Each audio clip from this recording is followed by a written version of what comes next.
Pan da ni'n edrych ar y Beibl, da ni'n gweld fod heddwch a chyfiawnder yn gwbl ganolog i'r newyddion da. Mae o'n gwbl ganolog yn yr Hen Testament, a pan ddown ni at Iesu Grist, da ni'n gweld y ddau beth yma, heddwch a chyfiawnder, yn cael ei byw ym mywyd ac yn ysgeidiaeth Iesu Grist. Ac fyswn i'n licio jyst rhannu efo chi am funud, sut da ni'n gweld hwn yn rhedeg trwy'r Beibl. Pan da ni'n sôn, enghraifft, am gyfiawnder, y peth cyntaf mae rhaid i ni ddweud ydy bod Duw ei hun yn dduw cyfiawn. Mae cyfiawnder yn dweud rhywbeth am hanfod ac am natur Duw ei hun. A'r peth cyntaf da ni'n ei ddarllen yn Genesis ydy bod Duw wedi creu y ddynoliaeth, yn ddynion ac yn ferched, ar ei lun a'i ddelw ei hun. Ac felly, be mae hynny'n ei olygu ydy fod yn bywydau ni i fod i adlewyrchu sut hyn ydy Duw. Felly, os ydy Duw yn dduw cyfiawn, mae o'n disgwyl i ni fod yn bobl gyfiawn.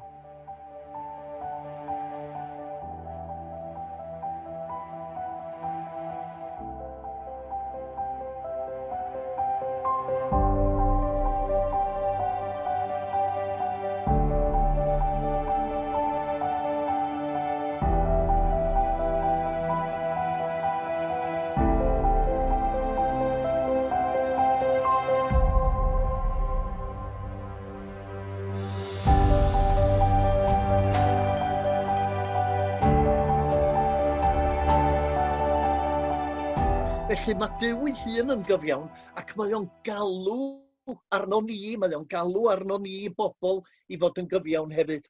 Syniad yna, mae nid jyst yn haddoliad ni mae Duw isio, ond bod gynno fo isio cyfiawnder, isio'n bywydau ni adlewyrchu sut hyn ydy o, yn rhedeg trwy'r Beibl i gyd. Da ni'n ei weld o'n y bennod gyntaf o Eseia, eto sôn am bobl yn dod i offrymu ac i addoli Duw, ond mae Duw yn dweud na'r hyn mae o isio ydy cyfiawnder.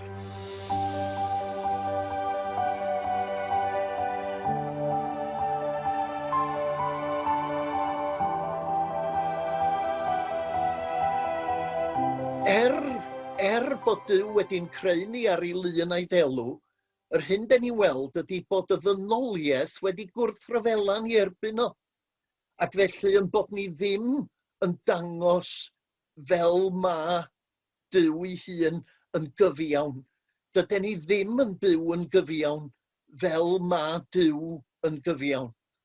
Ac felly mae gynnon ni angen y newid, mae gynnon ni angen i faddeuant o, mae gynnon ni angen bywyd newydd. A mae Duw ei hun wedyn yn dod i'n byd ni yn Iesu Grist ac yn byw bywyd perffaith gyfiawn ym mywyd Iesu Grist. Mae weithredoedd o'i ofal o, a'i dosturio, a'i gariad o at bobl yn dangos i gyfiawnder o. Tywysog tangnefedd oedd Iesu Grist. Fo oedd yr un oedd yn dangos beth ydy heddwch go iawn. Ac mi roedd o'n byw bywyd cyfiawn. Mi roedd o wedi dod i sefydlu teyrnas Duw. Duw yn teyrnasu mywydau pobl. Duw yn teyrnasu ar y ddaear yma. Bywyd ar y ddaear fel yr oedd Duw wedi bwriadu i fywyd gael ei fyw. Dyna oedd Iesu Grist wedi dod i'w gyhoeddi. A mae Iesu Grist yn rhannu i gyfiawnder o hefo ni. A mae hynny yn golygu rhywbeth radical iawn. Dydy cyfiawnder Iesu Grist sy'n cael ei roed i ni ddim jyst yn newid yn statws ni yn perthynas ni fo Duw. Mae cyfiawnder Iesu Grist yn rym sydd yn newid yn bywydau ni ac yn gwneud ni fod y math o bobl oedd o isio ni fod. Mae o'n rhoi'r ysbryd glân i ni i'n galluogi ni wedyn i fyw bywydau sydd yn adlewyrchu gyfiawnder o.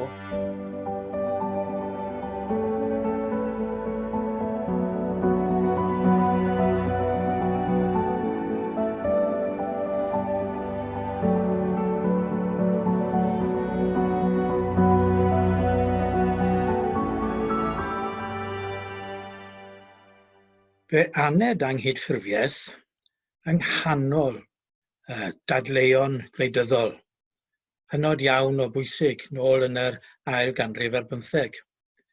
Mae'n cael ei alw yn chwyldro Saesnig, ond na fe, a popeth oedd yn digwydd yn Lloegr a Chymru o'r cyfnod hynny yn cael ei ystyried fel rhywbeth Saesnig.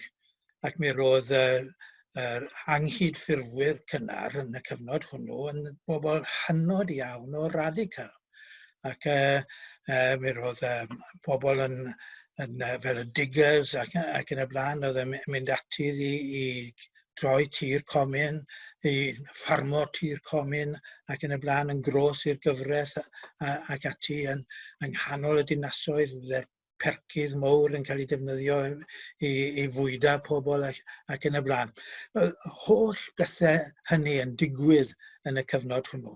Ac mas o'r cyfnod hwnnw daeth y syniadau i ni'n nabod fel annibynwyr, y mudiadau arbedyddwyr, a'r crynwyr, a hefyd yn ychydig ynys ymlaen yr undodiad yn ogystal.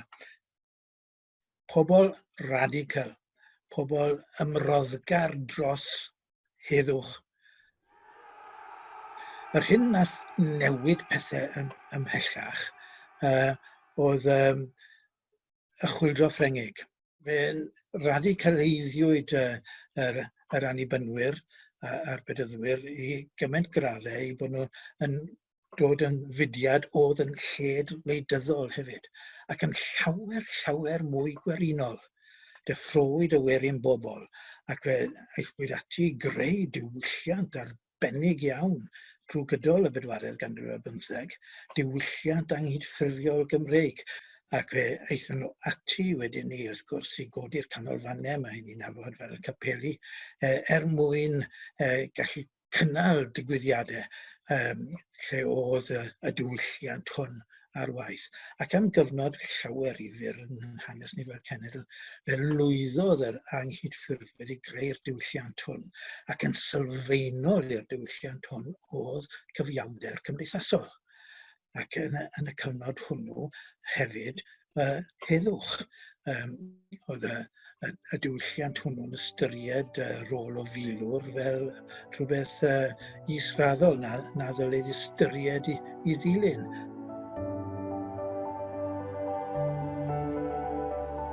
Mi roedd nifer o arweinwyr fel ni o blith y Cymru, bobl fel Henry Richard ac Gwilym Hiraethog, a Williams Caledfryn, bobl hyn, bobl hynod iawn o radical ac yn brwydro yn erbyn imperialaeth.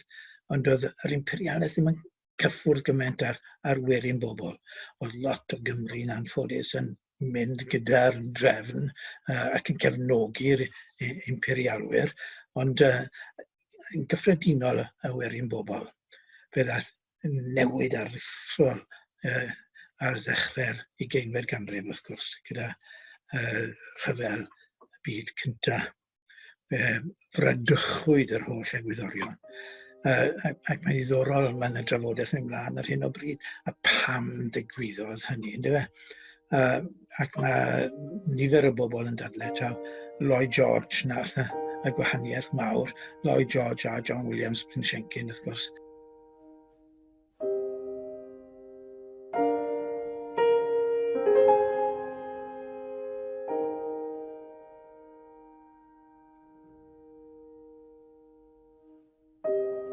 Wedi'r rhyfel cyntaf, fe ddaeth bechgyn ôl fel wedes i wedi dadrithio yn ofnadw. A mae nifer o'r rhain, pobl fel Lewis Valentine ac Edmund Williams yn traddodiad ni, pobl oedd wedi bod yn y fyddin ac wedi cael ei dadrithio ac wedi troi'n heddychwyr cadarn iawn. Ac erbyn yr ail rhyfel byd, oedd yr annibynwyr fel mudiad yn aeddfetach ac yn barotach i sefyll dros heddwch. A dyna nath llawer iawn o wedidogion i roi'r arweiniad hynny adeg yr Ail Ryfel Byd, gan gyhoeddi llyfrau hynod o bwysig fel Ffordd Tangnefedd a sylfaeni Heddwch, a chyfrannu i bamffledu mudiad Heddwch, Heddychwyr Cymru. Ac mi roedd y cyfraniad yna yn dra-chyfoethog.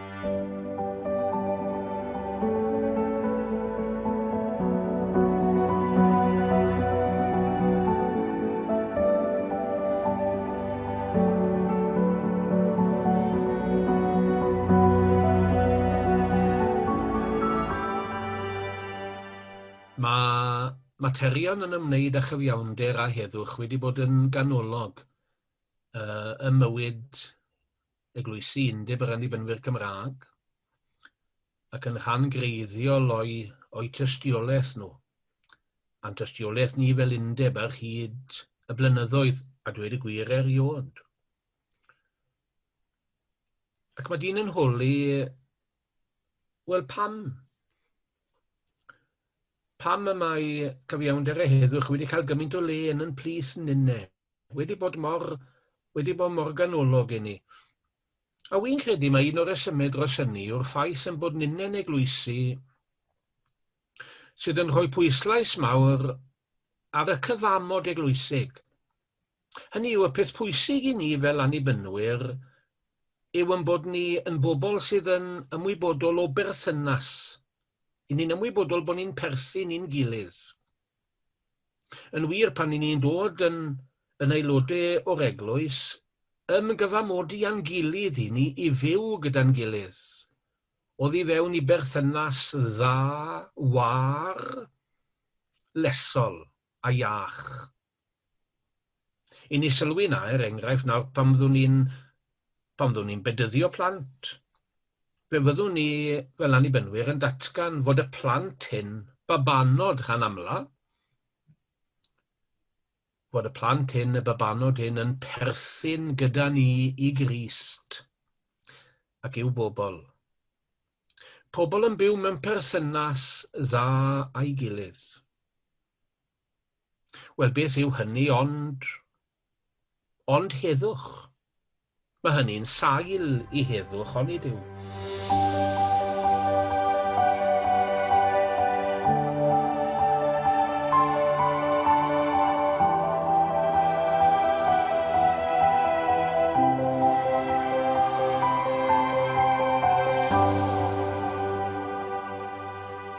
Ar ryw olwg, fi'n credu byddai'n deg dweud mae cyfiawnder yw, wel, i chi'n gwneud heddwch, i chi'n creu heddwch. Ac ni'n cofio wrth bod ni'n troi at y proffwyd ac at y proffwydi ac at yr Hen Testament, ni'n troi at y gair, wel, hynod gyfoethog yna shalom. Hynny yw sydd yn fwy na heddwch yn yr ystyr, nid arwynebol, yn yr ystyr o fod heb ryfel felly. Hynny yw, mae'r heddwch na'n bywyd crwn cyflawn, gwar, da, y syniad yma o well-being yn Saesneg, bywyd ffyniannus yn yr ystyr gywir, yn yr ystyr orau, bywyd yn llwyddo i gyflawni'r amcanion yna fwriadwyd ar ei gyfer ei gan Dduw. Ni'n meddwl am yn perthynas a'n gilydd, wrth gwrs, yn wyneb ryfeloedd byd, yn wyneb tlodi ac angen, yn wyneb anghyfiawnder, yn wyneb anheddwch, a sefyllfaoedd o fod mewn, sefyllfaoedd o ddiffyg cymod, sefyllfaoedd anghymodlon. Ac ni wedi bod yn gefnogol iawn ar hyd y blynyddoedd i asiantaethau fel Cymwth Cristnogol, sydd wedi bod yn galw am gyfiawnder yn wyneb tlodi ac angen enbyd y byd. I ni wedi bod yn gefnogol iawn i fudiadau fel Cymdeithas y Cymod, sydd wedi bod yn chwifio baner heddwch A honno'n faner nad yw i ddim wedi cyffroi mwy a mwy o Gristnogi o'n o hyd. Ond y mae'r annibynwyr wedi bod yn gefnogol iawn i'r mudiadau hyn. Ac fe fydd yr annibynwyr nawr yn gefnogol i fudiadau fydd yn galw am gyfiawnder i'r greadigaeth yn wyneb bygyllion newid hinsawdd a chynhesu byd eang. Ac am gyfiawnder i'r greadigaeth ac i'w chreaduried yn ei chyfanrwydd.